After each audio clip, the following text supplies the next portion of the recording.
Last two questions, this lady here and one more from this side, if there is. Only last two questions.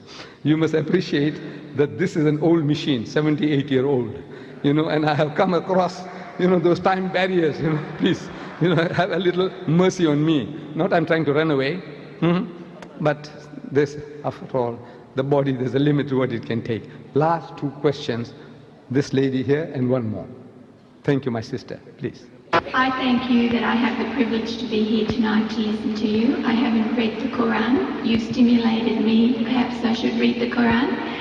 But I would like to know what you believe with the ascension of Jesus. Do you believe that he actually lived? So then what happened to Jesus if he lived? If he did not die, if he lived? No, the Quranic ayah, the verse that I read to you, the last expression I said was, Bal rafahu Allahu ilayh. But Allah took him up to himself. We Muslims believe that God Almighty took him up, saved him from that ignoble death and nakedness of the cross, because the people on the cross were absolutely naked. They didn't respect you to put a little loincloth around the man. The messenger of God, you say the Son of God, naked and bare before the world, flies buzzing around him. No. God Almighty didn't allow that to happen to his servant, his messenger, Jesus. God saved him and took him up. And I say, he's coming back to just you.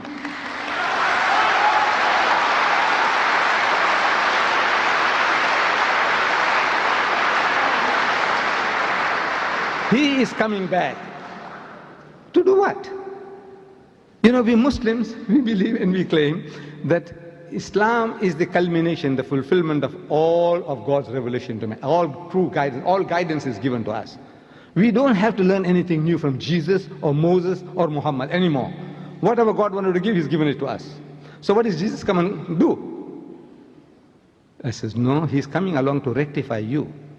And he's telling you in the Gospel of St. Matthew, he says, many will say to me on that day, in his second coming, on his return, and many will say to me on that day, Lord, Lord, did we not prophesy in thy name, and in thy name cast out devils, and in thy name do many mighty works? They're going to ask Jesus, didn't we do all these things? We built hospitals, orphanages, and we looked after the Aborigines, and we looked after the Maoris, and we looked after the Indians. Yes, all these things we did. We educated all these fools, we civilized them, we cultured them, yes, we did all the things. So did we not prophesy in thy name, and in thy name cast out devils, and in thy name do many mighty works? What does Jesus say to that? He said, I never knew you. He said, depart from me, ye that work iniquity. You are evildoers, you are evilmongers. Amazing. You who are working in the name of Christ, looking after the lepers, looking after orphans, Mother Teresa, wonderful work she's doing. By God, I tell you, I bow my head down out of respect for her. All the wonderful things you people are doing. The way you look after the animals, animal conservation, to preserve life. Fantastic things you are doing. But for human beings as well, what you are doing. And that's what you're going to say to Jesus. I'm asking the Christians, answer me. You know why? Because you call him Lord. He is not your Lord. He is not your God.